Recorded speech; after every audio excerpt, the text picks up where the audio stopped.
You are listening to the Cycling Podcast at our Giro d'Italia, brought to you by iWalkup, flexible loans built for small businesses. Today, we are in Trento.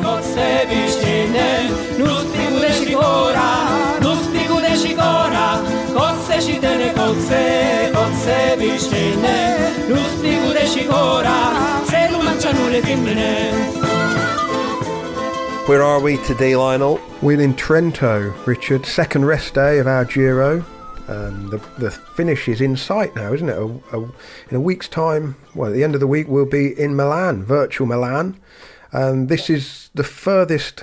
Well, if I get through today, let's not count our chickens. If I get through today, this will be the deepest I've gone into the Giro since we started covering it on the ground, because traditionally I've done the first 2 weeks and then one of you drops me at the airport on the second rest day and I watch the final week at home on the television. We're in uncharted territory here, aren't we, Lionel? How will you cope? Will we find out whether you're a man of the 3 weeks in Italy? I think we already know that. We already know that. You only have to consult previous year's podcast, Richard, and assess Lionel's mental state on the last stage. Well, no, I get a bit doom-mob happy and start saying all the things that I've been thinking for 10 days. Yeah, I do. I remember a couple of podcasts like that. Lionel Unleashed. Yeah. Before he's set off home. I'm not a Grand Tour rider. I struggle with the endurance. The evidence of that. The evidence of that was in the podcast a couple of days ago, wasn't it? Yeah. When we heard the reports of your demise were not exaggerated. They weren't. You had actually abandoned our Giro, but you're getting back on in Mallorca Challenge style way. What have we got coming up in today's episode, Lionel? Well, today is the episode is called Team Hamburger, because we're going to be looking back at the 1984 and 1985 editions of the Giro d'Italia. Do they like hamburgers in Italy, Daniel? You occasionally will find a hamburger. Yes. I feel this is a very barbed question. Well, I think the fact that the American team, when they arrived in 85, were called Team Hamburger tells you that to Italians, hamburgers were seen as very American product. But we'll be looking back at the stage win by Andy Hampsten in 1985. It was only a very short one, 57 or 58 kilometres. 58 kilometres. 58. And we'll hear all about that. And we'll also hear about the Linea-Gianni Motta team, or Gianni Motta Linea team. Depending on which source you read, on the jersey the logos were about the same size, but they rode in a sort of stars and stripes type jersey.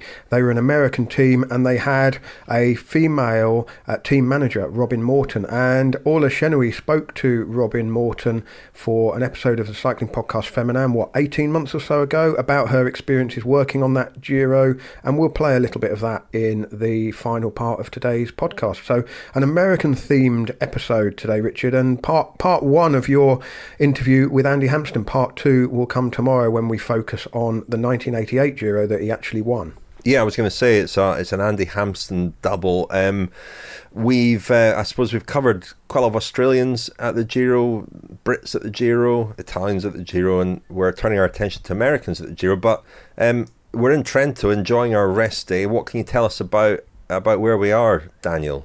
Well, we had a lovely rest day in Trento a couple of years ago, didn't we, Buff? I remember you resurrected your running career. I remember your majestic, imperious silhouette disappearing over the brow of a hill and disappearing into the vineyards. Did the vineyards ever recover from that? No, I'm not sure. No, not sure. All the grapes jumped off the vines as we went past. We were at, and I will mention the name of where we stayed because it was fantastic. Agritur Casteller. We had a lovely couple of aperitifs, didn't we? The wine made on the property, served by, I've just looked it up and I remember him now, Marco, the young son of the family that runs that winery. So thought it would have been nice to return there. Just on the rest day tradition that we've established in the last 2 or 3 years, we normally do a press conference episode of the podcast, don't we, where we take questions from listeners. We've not done that during our Giro, but perhaps we'll do that in a couple of weeks after our Giro finishes. We'll invite questions from all you listeners out there about professional cycling, and we'll sit down and answer some of them. Why not? Well, before the racing resumes, we'll do one of those type of episodes. You are listening to the Cycling Podcast at our Giro d'Italia, brought to you by iWalkup, flexible loans built for small businesses. iwoca.co.uk.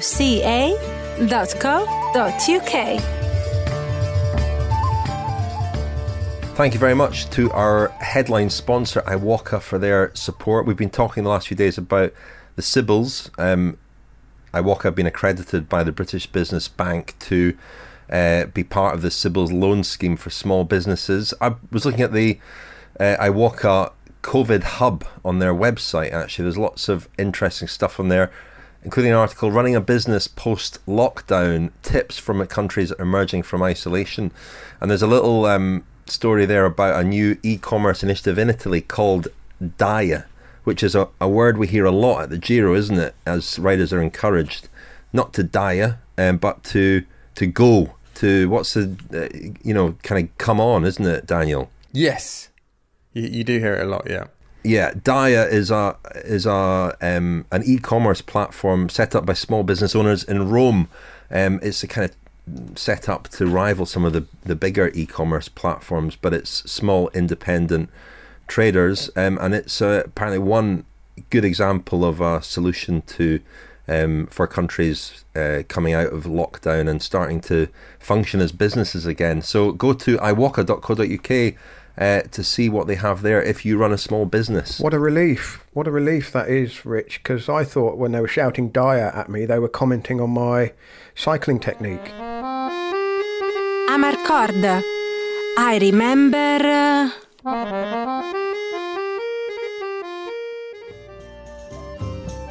I think that's the problem with getting older and older riders, that at one moment they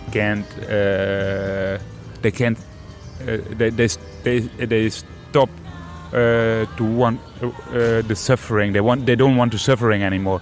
But it actually keeps the same. If you're suffering, you're suffering. There are suffering like yesterday was a really hard stage. But that's nice suffering, eh? You're full gas racing and, you're like fighting with the boys. But if you're suffering in a mountain stage, in a gruppetto, that's suffering, yeah. It doesn't get, you don't have different degrees of suffering if you suffer in a gruppetto. And once you over that, you don't want to suffer like that anymore, you're done racing. And that's what a lot of older guys got, eh? After 10 years suffering, they say, I don't want to suffer like this anymore. But as long as you can forget about it and you get over it, then you can keep racing, I think, till you're 40, 45. The limit is for everybody is somewhere else. And I think my limit is pretty low. But if I see like we have one rider on the team, Tom Castellains, last year, he came into the bus after a stage of 240 kilometers and he was crying and he was in this very what you call the twilight zone of suffering, and I was like, wow, he's a hero, man. Yeah, that's incredible how much he can suffer, and he's not waking up tomorrow. But the next day he was laughing again.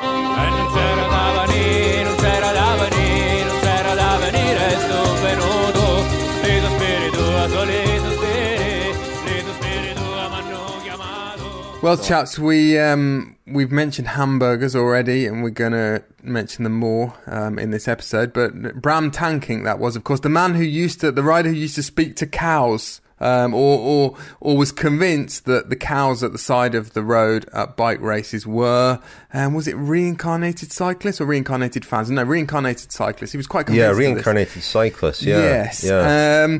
And that was a conversation with Bram on a rest day a couple of years ago for an episode of Kilometre Zero that we called the Sufferfest, about the ordeal that riders go through when they're suffering in the mountains, how they get through the mountains in the Giro specifically, and and the sort of mental tricks that they employ. And it was one of the episodes I've most enjoyed making, and that was a sort of typical conversation you have on a rest day if you're very lucky with a sort of experienced rider who has been there, seen it all, done it all in professional cycling. And you always feel that on a rest day, or what can happen on a rest day, is that the body is relaxed, the mind is relaxed, and riders tend to get become quite sort of reflective and wistful, and that was certainly one of those occasions. And Bram has a fantastic voice, and was a really colourful character in the professional peloton, retired a couple of years ago, and we miss him.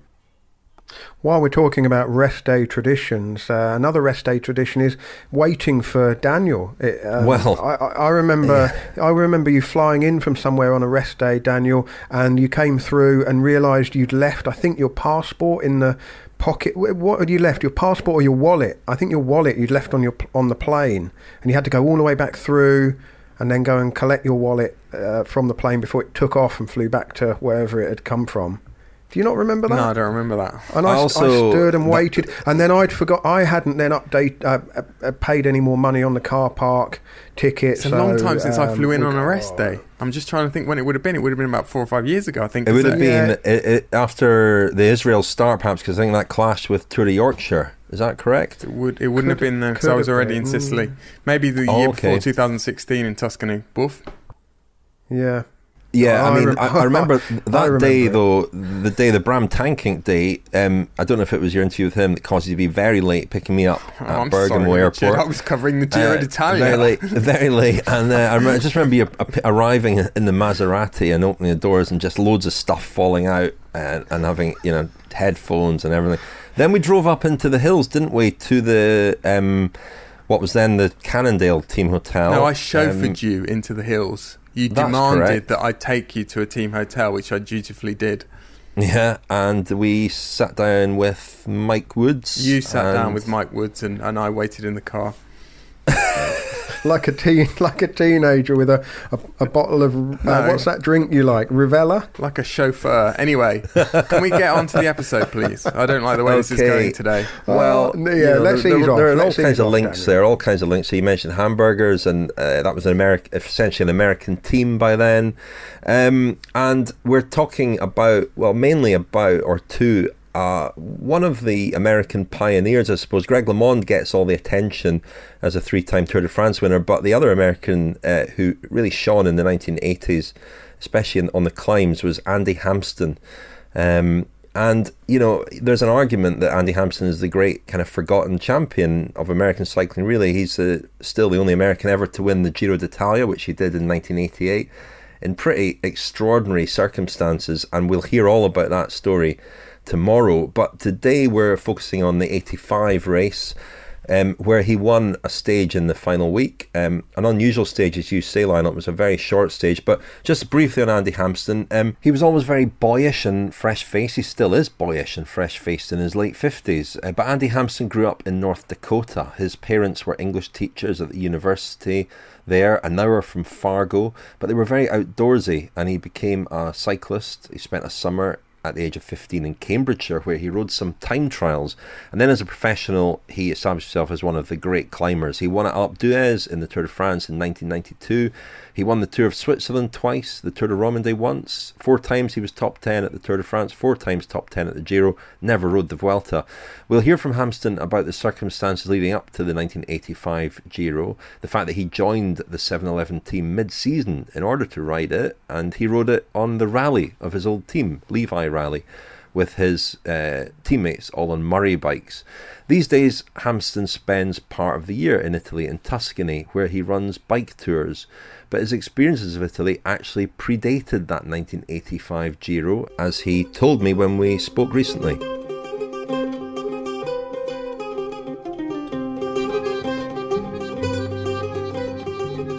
I mean, it was love at first sight because I raced there a lot as an amateur. I wished I was able to join an amateur team and not just race there with the national team. You know, I was afraid of the things I didn't know. I mean, I guess I should have pointed out, and I think you maybe in previous conversations we talked about, in 85 when we were all amateurs, all neo-pros on 7-Eleven, other than Jonathan Boyer. We were given a lot of grief, which might have been good-natured, but my Italian was very poor and I didn't understand it well enough. So we had a lot of, let's call them cowboy situations where Italian pros, maybe it's a loving tradition to pick on the rookies. We didn't look at it that way. So there were a lot of crashes, and our understanding where they were blaming the American rookies on the crashes. And maybe that's just tradition to blame rookies for crashes. But we were very good bike handlers. Maybe we were more aggressive than they were in the corners from all our criterium racing. But we got into a lot of short, obscene shouting matches with Italians over who was to blame for the crashes. A lot of hand gestures, I imagine. Yes, we learned them quickly. Ecco che Hamsten alza le braccia con un netto anticipo, alza le braccia nel segno del trionfo, 200 metri prima del traguardo. Hamsten ha vinto, seconda vittoria degli americani in questo Giro d'Italia, trionfo dobbiamo dire per la formazione statunitense. Allora Hamsten, mentre ecco Le Carreta che sta per essere raggiunto da Acevedo, ecco il ritardo. And when I spoke to you about it before, you described it as your favourite ever victory, your stage win in 85. Yeah. Would you stand by that? Oh yeah, the first really big one. The astonishing thing about that was you were racing domestically, weren't you, and got a very late call up to the team. How did that come about? I guess it was typical for our little cycling country back then because we had so few professional riders. But I was with my Levi's Raleigh team, which was a very good team. We were number 2 behind 7-Eleven. And our first big races of the year was the Tour of Texas. There was a training camp with the national team that I was on. And if you're on the national team or not, all teams went to Texas for just about the whole month of March. And there'd be races every weekend and some training races during the week that the Cycling Federation would put on. So 7-Eleven, who, took out a professional license, which wasn't that difficult compared to an amateur license. They just come back from their spring campaign, doing the Tour of Sicily and racing in Italy, where Ron Kiefel won the Laigueglia Trophy. So while they were there, they found Hoonved, the Emilio Dell'Olio was the boss of Hoonved, so he would co-sponsor the 7-Eleven team to do the Giro, which, as I understand, was the entry fee was pretty much the hotel bill, and that was $50,000. So he was putting up $50,000 or $100,000 and having the team come back. But now they really needed a climber or a couple of climbers. They needed some help in the mountains or just to round out their team. And I think it was a 10-man team. It might have only been 9. So they contacted me, but I had been in negotiation with them the previous winter about joining the team. Since they were turning pro, they wanted me on the team already, but they weren't sure if it would work out or not. So they didn't hire me for the whole year, but they were eager to hire me for 1 month to do the Giro. When did you sort of know that you were probably riding the Giro? Well, I decided as soon as they asked me, which was there was a hill climb prologue, and I hadn't seen anyone. They'd flown in just before it, somewhere around Austin. And I think Davis rode up to me and told me about their successes, which I'd heard some of. But they said, we want you on the team. He asked me right away, and I said, yes, I'll have to figure something out with my team.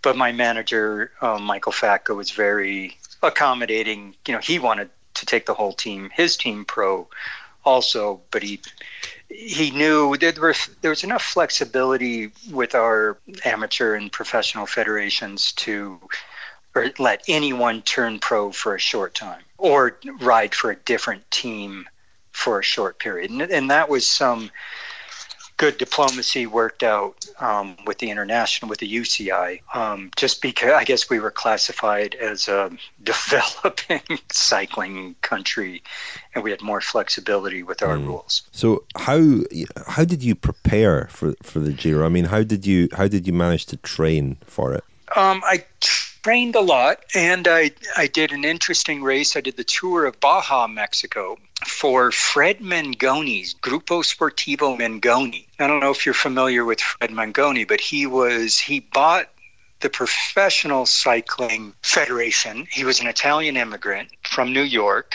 quite wealthy. He did real estate or construction, or one of those New Yorky things of the 70s and 80s. And loved cycling. So he had a little team, of young riders that he wanted to be a bigger team. He sponsored very good riders. He sponsored Steve Bauer in the early 80s and some other really good American riders, but always a pretty small team. But I was able to do the Tour of Baja California with them, and I think I was second or something in it. So I was able to do that. I was able to train in the mountains of Colorado quite hard. That would have been probably April. I spent a lot of time in California if the weather was looking bad in Colorado. And there were some one-day races in California that I could do. But compared to the task I was up for, I certainly wasn't racing with pros in stage races in Europe.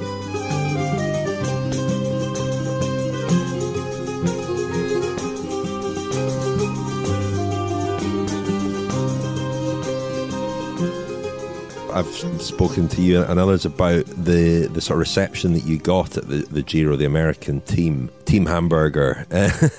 You've also talked about the style of racing, how slow they would go. Was that one of the things that struck you as the Giro got underway? Yeah, it really did. And I might have told you horror stories of eating our lunches in the first hour and a half because we were so bored, and then realizing, eating all the food in our pockets. And it was good. We had, good Italian panini in our pockets, but we would be so bored from riding. I don't want to exaggerate, but I'll say 25 kilometers an hour average on wide, flat roads for many of the stages. And then we'd realize, well, the feed, it's 200 and some kilometer stage. The feed's at 150 kilometers. It's going to take us 6 hours to get to lunch. So we go back to the car, and I'm sure we gained weight in some of those stages. But the last half hour, that the TV would broadcast things live from 3:30. And the race would finish at 5 or 5:30. And that last hour and a half or two would be so incredibly fast that we'd be terrified. We'd learn. So the next day, we'd try not to eat all our lunch right away and really be ready for things when it happened. But we thought it would be really hard and fast the whole time. And then the strong people would ride away at the end. But there was a lot of boredom involved to get to the interesting parts. Some teams, I remember, certainly Moser and Cerrone were there. Hinault was the boss of the whole, I think the European sport was, if not globalized, was centralized enough that he was recognized as the boss. But Moser would strut his stuff. I think he was sponsored by Gis Ice Cream then, or one of the ice cream manufacturers. And he stopped along the Adriatic coast where a Gis truck was pulled over, raided the truck, took out a box of ice cream, a lot of ice cream bars in it. And it was pretty funny, and he would hand it out to his teammates and hand it out to his friends. He sort of rode. We were spread out all over, going very slow and laughing and leaving a lot of room so he could wander around no-handed wherever he wanted. And he got to the front, and he still had a lot of ice cream bars.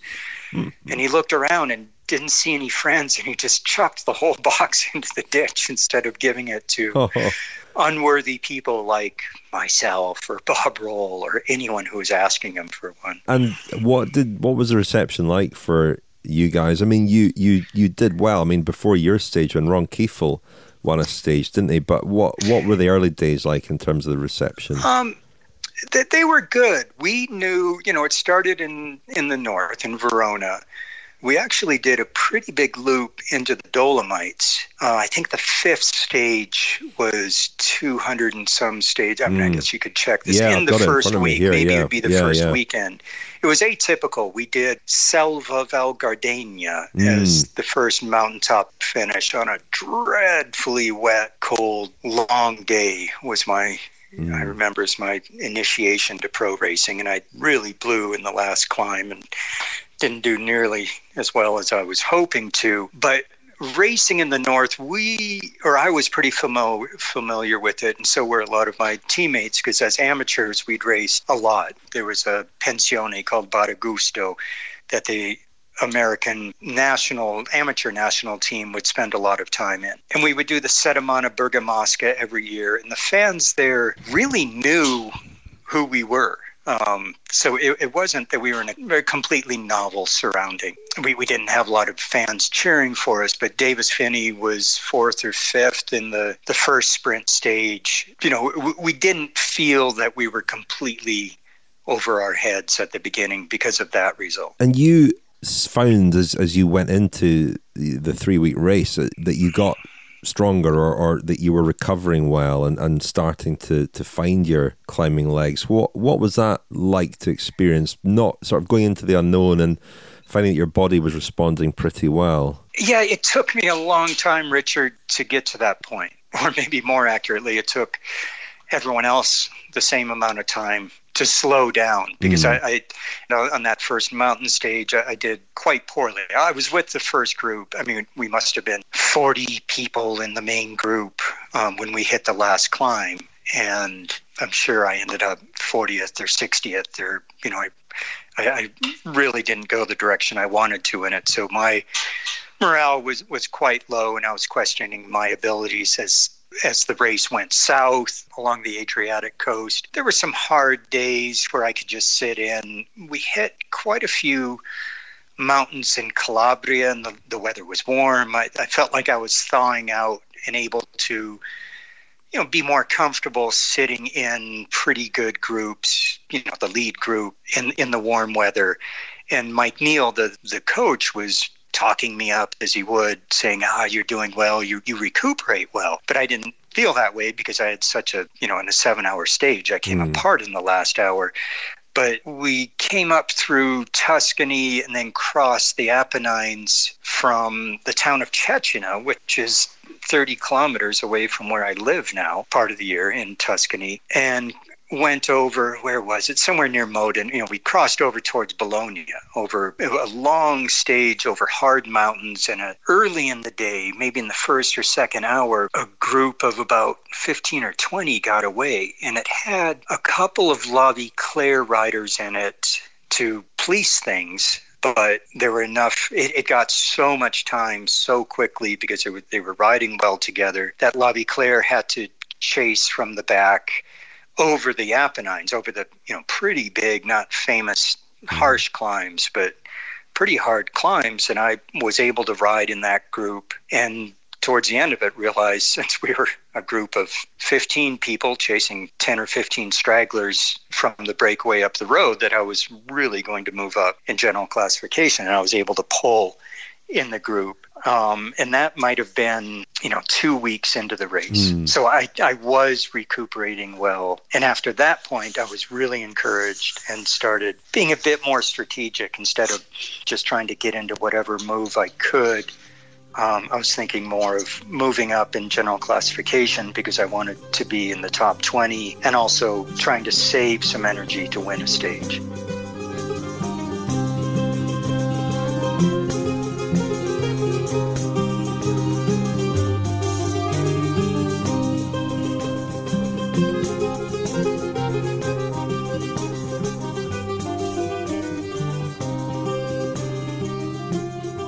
Stage 20, a really unusual stage, 58 kilometres. Was that a stage that you liked the look of? Did you fancy your chance of that one, or was the No, not at all. It seemed silly to me, and I forget why, other than someone paid money to have a stage there. I forget the pretext of, it was because Moser the whole race was designed for Moser to win with very few mountains. And the day before, we had a very long stage over 2 huge passes. But one was early, and we crossed into Switzerland and rode 3 hours in a flat valley in Switzerland, and then came over the St. Bernard Pass. I think it was the Grand St. Bernard, but we took the tunnel instead of old road that goes over the top. That would have been harder. And Moser, to add insult to injury, won King of the Mountain sprint in the dark tunnel in his big chainring. And that day was the last big mountain stage. So I wanted to attack and try to win, but Mike Neal convinced me, there's a big long run out to the finish. You might be able to get away, but there'll be enough fireworks with the GC riders trying to distance each other and catch each other that they'll have their teams ready, and they'll be so rested because the stage had 2 big mountains with too much of a lull in the middle to really wear people out.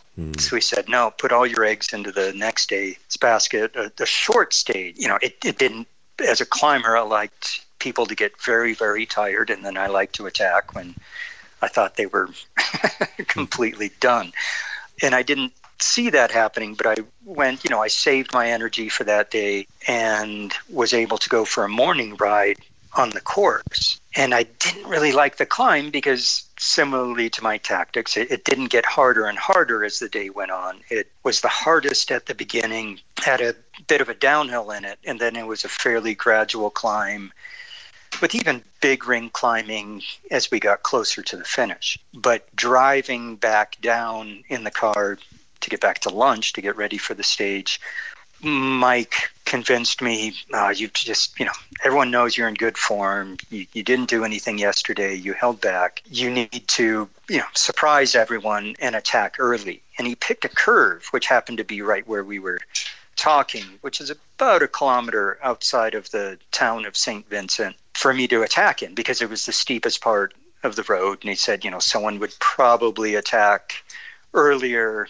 Things might be strung out at this point. This would be a good point to do a hard attack and then, see what happens. You'll probably get in a small group and then play your tactics properly after that. And as the day rolled out, it ended up going exactly to that script. Scatta Hamsten, l'americano Hamsten, scatto di Hamsten che è indubbiamente il migliore tra gli statunitensi nei tratti in salita. Si è aggiudicato 4 traguardi validi per il Gran Premio della Montagna, e questo californiano ora prova. My team led me out to the base of the climb, as teams do, but it was Vie Claire keeping their leaders in the front, and Moser's team and some other climbers, with everyone having, most riders, if it was a 57-kilometer stage, they only had 30 kilometers of racing to do, and then just a ride to the top. So it was very fast getting to the base. My team did a brilliant job for me. And I remember I wore a skin suit for the race. We're trying to be European pros. In a road stage, you always wear a jersey. And I thought, no, basically it's a crit. And you're going to attack at the beginning. We're going to lead you out to the base of the climb, and you're just going to go for it. Which is funny. It's a little bit similar to when I was an amateur. I went to Europe. I was still, pretty young, maybe 19 or so, and we did the Settimana Bergamasca all around Bergamo. And the time trial was pretty neat. It was a team time trial that went up to the old town of Bergamo, and it was a gradual climb. I don't know, let's say it was 5 kilometers long. Well, the team's time would be taken for team classification at 4 kilometers, 1 kilometer from the finish, where it was fairly gradual. And then the individual time would be whoever's fastest from the base. And U.S. amateur team at that time decided to lead. We'd all work together, but I would rest a bit, and then I would take off for that last kilometer. And it worked. I think we won the team time, but I had the fastest individual time, and I had the leader's jersey. So it was interesting to be back in Italy as a professional now, but use our sort of American racing tactics as best we could.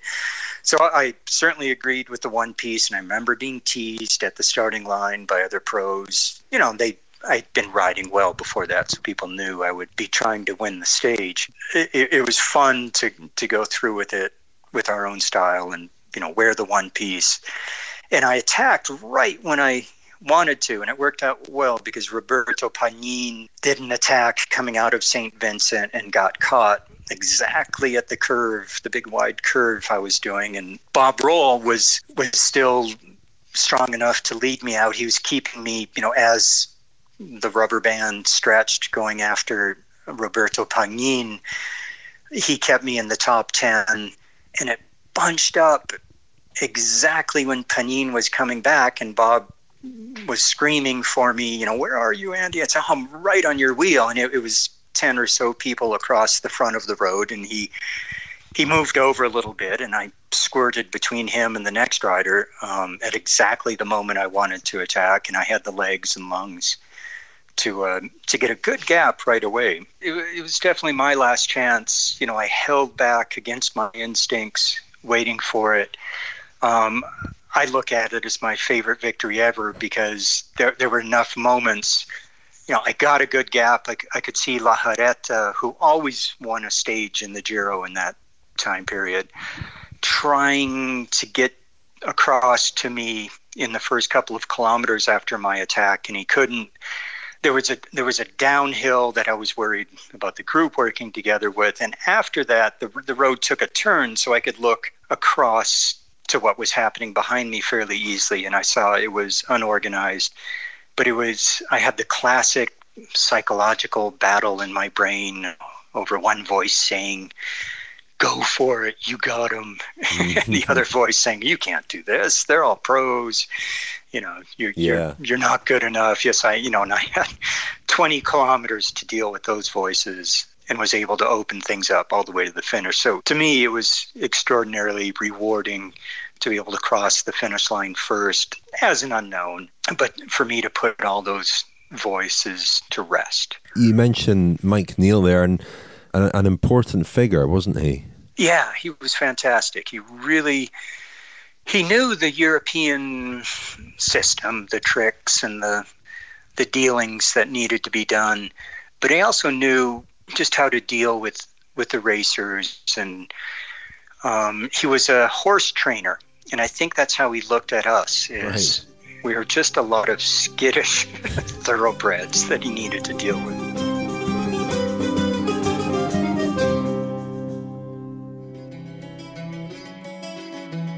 The Cycling Podcast at Our Giro d'Italia is supported by Science in Sport. Science in Sport. Fuel by science.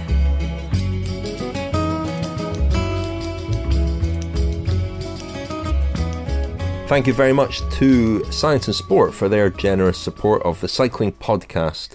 And if you want 25% off all your Science and Sport products, go to scienceandsport.com and enter the code SISCP25.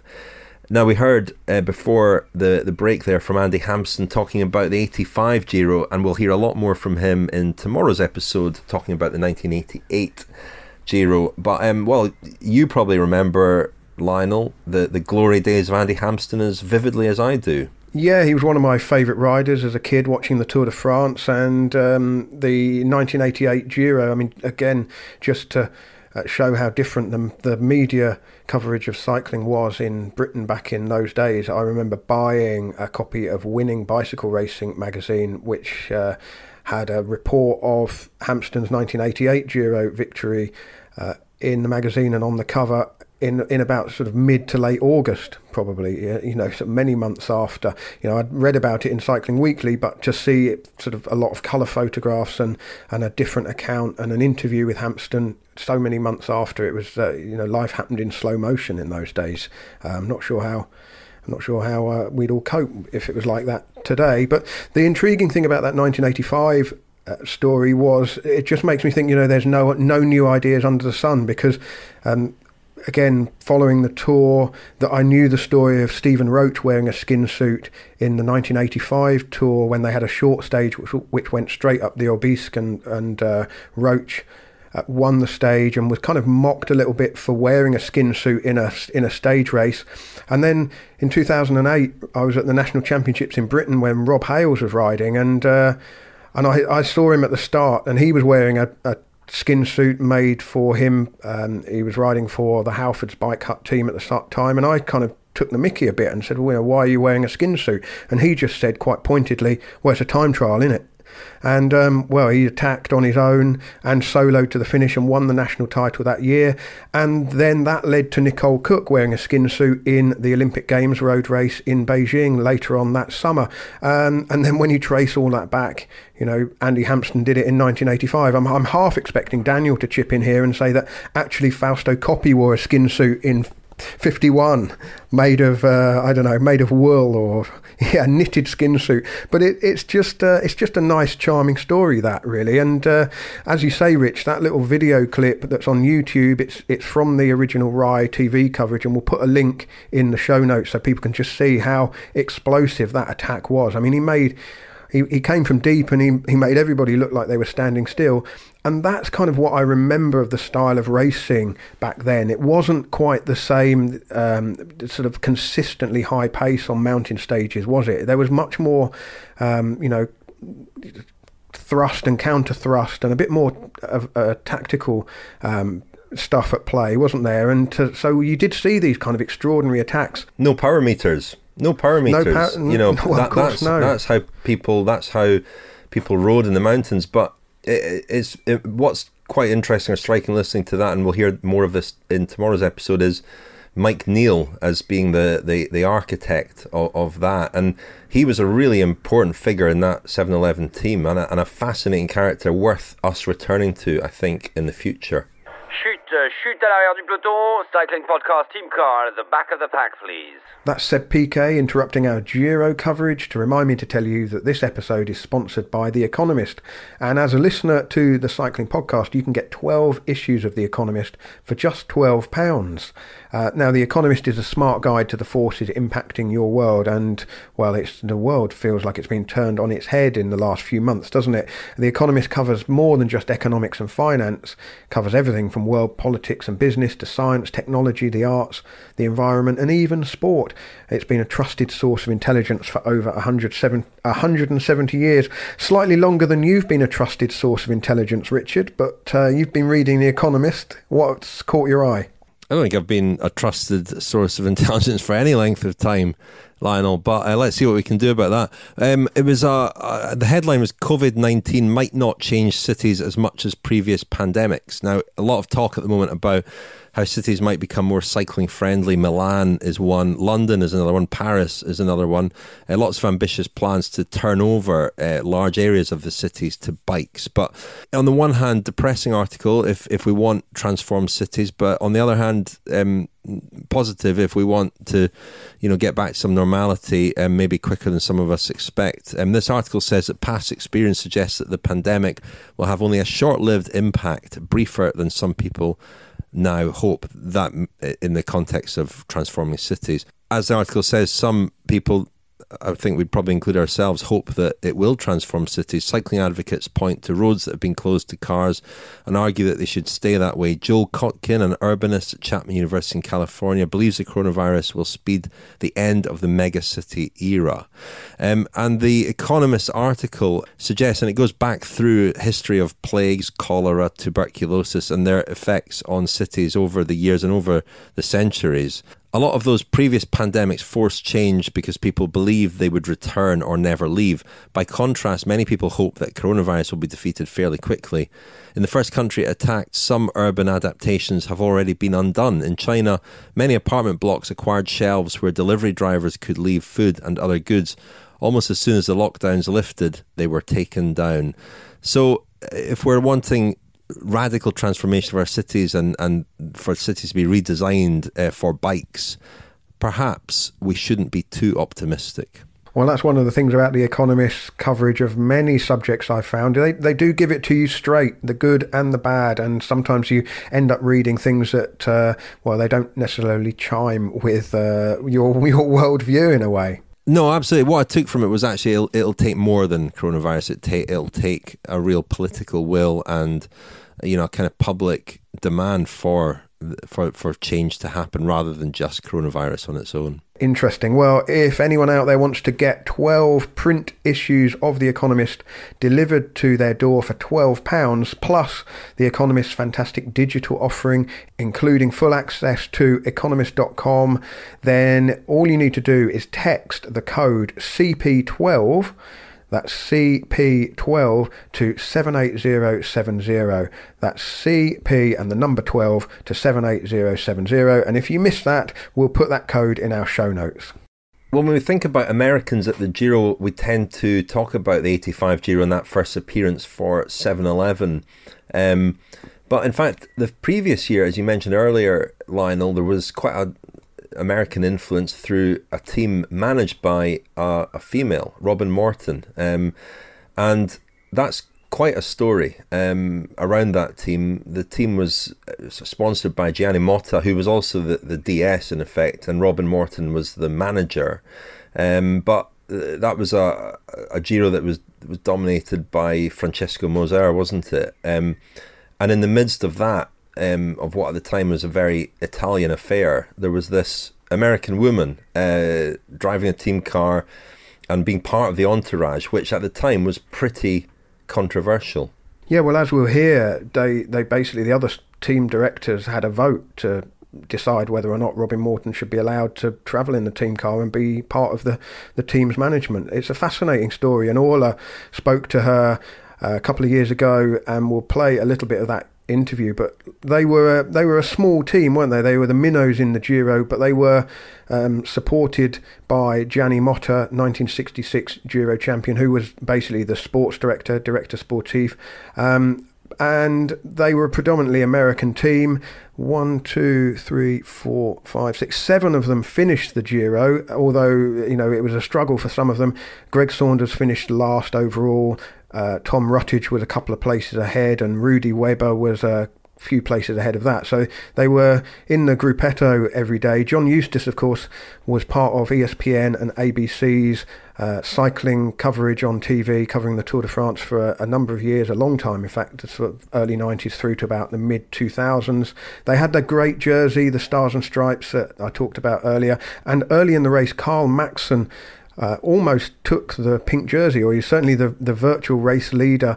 He was a solo escapee, and he got 20 plus minutes up the road, and had Laurent Fignon not crashed, prompting Moser and Soroni's teams to turn the screw and forcing the bunch to speed up, Maxson might well have stayed away and won the stage.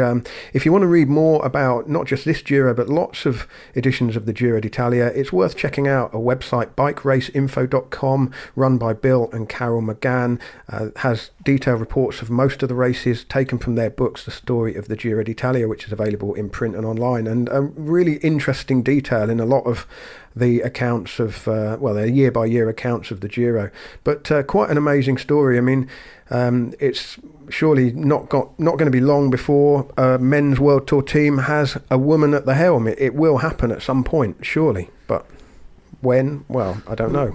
Gianni Motta was always a bit of a pioneer, chaps. I mean, he won the Giro in 1966, and funnily enough, looked a bit like Bobby Moore.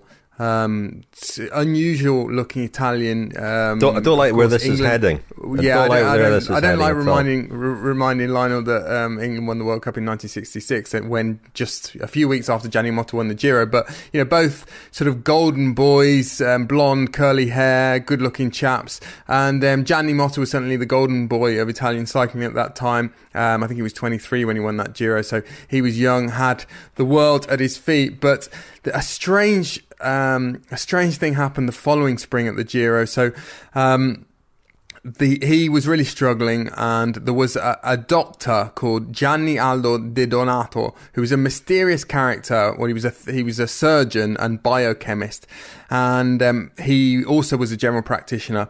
And one day he was examining one of his patients and he noticed a sort of strange, what he described as a strange agitation in this patient. And he was interrogating the patient and he found out that the cause of this gentleman's ills was that he couldn't figure out why Gianni Motta wasn't going better in the mountains in the Giro. At which point this doctor, Gianni Aldo De Donato, who also, by the way, had been credited with inventing the world's first antiviral medicine, but since gone back to general practice, he wrote to Gianni Motta. Gianni Motta politely wrote back to him, and a sort of pen pal kind of arrangement sprung up between them, and eventually De Donato started sending him pills in the post, as you do. Pills under the commercial name Lilly. They contained a catalyst of 13 biochemical reactions which take place in the muscle, or so he claimed. And De Donato increasingly started to sound like a bit of a crackpot shaman. But Motta was completely under his spell. And De Donato started giving interviews, bizarre interviews, sort of Eric Cantona-esque interviews. He gave one in which he said, "Gianni Motta is a squirrel. Mother Nature has been good to Gianni. Put a squirrel and a mole at the bottom of a tree and the squirrel will climb up while the mole will stay down below. He's a squirrel. He's been lucky as Gianni. He'll succeed in everything he does in life." And Motta we've already heard from a rabbit in this episode, Le Petit Lapin, as Bernardino called Andy Hamsten. There you go. But alas, Gianni Motta, despite being put on a strict regimen of meat milkshakes, I can't imagine what they were like, and adopting some very strange training protocols, and also racing protocols. He started attacking, from the gun in races, doing things that were just completely bizarre. It didn't really succeed, and there was increasing skepticism about this chap De Donato's credentials, despite the fact that he was sometimes described as a NASA cosmonaut, because the press didn't really know what he was. They just knew that he had a fantastically colourful past, and they knew he was doing something slightly exotic with Motta, but it didn't really work, and it took Gianni Motta a while to get his mojo back. The penny dropped apparently when he also advised Gianni Motta to drink cappuccino after 11 o'clock in the morning, I believe. That was just a step too far. Meat milkshakes were fine, but that was a step too far. I like the sound of a meat milkshake. I mean, the 7-Eleven team, they probably, if meat milkshakes had been available during the 1985 Giro, I'm sure the 7-Eleven riders would have loved them. Let's hear a little clip from Orla's interview with Robin Morton. It was in the January 2018 episode of the cycling podcast Femina. If you want to go back and listen to the full interview, you'll find it.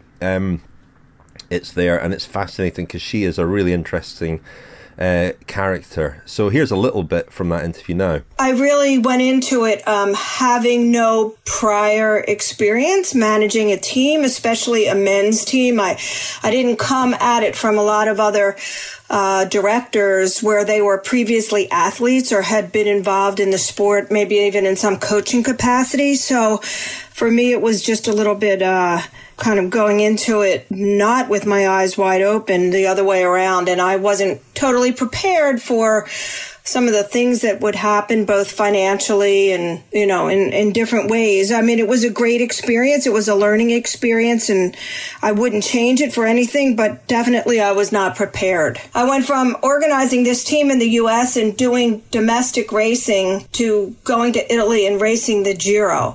And so I was the only woman at that point, in an entourage of a couple hundred men.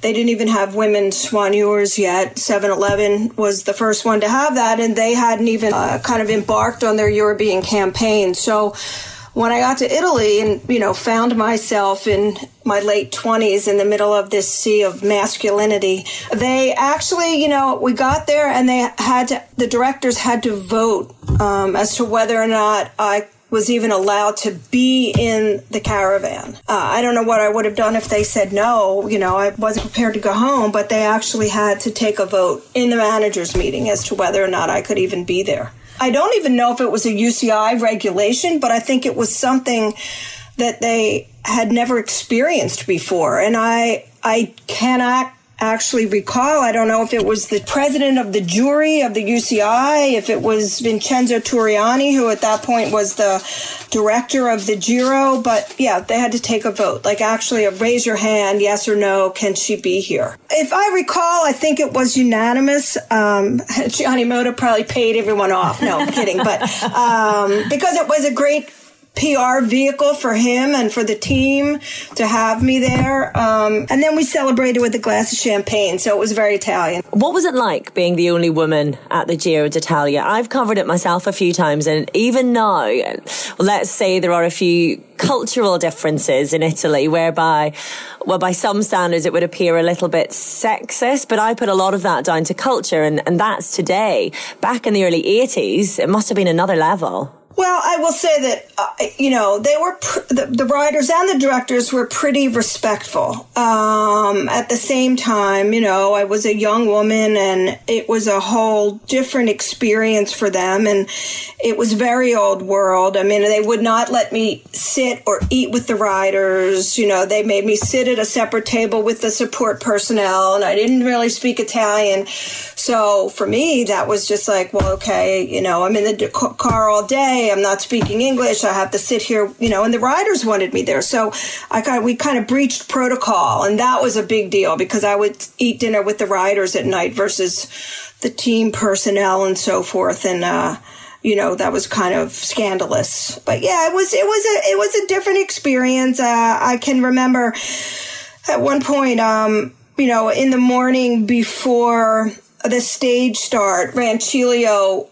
who was an espresso machine and espresso maker, they had their trailer that came there, and all of the team captains would go in there every morning before the start of the stages to kind of just sit around and, shoot the breeze and have an espresso before the start. And so one morning, they had invited me in there and said, well, you're kind of one of the guys now, and we want you to come in and sit down and have an espresso with us. So I went in there, and it was like Moser and Vincentini and Fignon and, Roger de Vlaming and all these riders that I was really in awe of. And so we're sitting there, and they said, well, now we think you're like one of the guys, and we have something that we want to give you. And I'm thinking, okay, this is great. It's going to be like a signed Maglia Rosa or some kind of Giro memorabilia. And they came out with a tray of vegetables in the shape of male genitalia and presented me with eggplants and all kinds of weird things. So yeah, but they did have a photographer there, so it was totally a setup. So that was Robin Morton in conversation with Orla Chennaoui, and as I say, the full interview is in the January 2018 episode of a Cycling Podcast Femina. There'll be a link to that in the show notes for this episode. That's about all for tonight, the rest day. We're back in the saddle tomorrow, back with Andy Hamsten for the story of the 1988 Giro, and in particular the stage over the Gavia in the snow, which has gone down in Giro kind of folklore as one of the epic stages in the history of the race. Can I say epic? Definitely. Yeah, definitely that counts. That counts as. Yeah. I think we used it yesterday. I think we fell foul of the epic Carabinieri yesterday already. I think I said it. If that wasn't epic, I don't know what would qualify as epic. That was definitely. No. I mean, the problem is a sort of run-of-the-mill edition of Gent Wevelgem has become epic in, these days, isn't it? It's overused, but I think that Gavia stage does definitely qualify. Here's a quick public announcement. The first batch of Stacey Snyder's Cycling Podcast Giro mugs and cappuccino sets sold out in about 11 minutes. The second and final batch will go on sale on Wednesday at 12:30 US East Coast time. That's 12:30 PM US East Coast time. That's 5:30 PM British Summer Time, 6:30 PM Central European Time. Proceeds from the sales of the mugs and the cappuccino sets go to the Scuola Ciclismo Ceni. To buy one or more of the mugs or cappuccino sets, go to www.etsy.com/shop/Snyder Ceramics. That's SNYDERCERAMICS. But in the meantime, thank you very much, Lionel. Thank you, Richard. Thank you, Daniel. Thank you, chaps.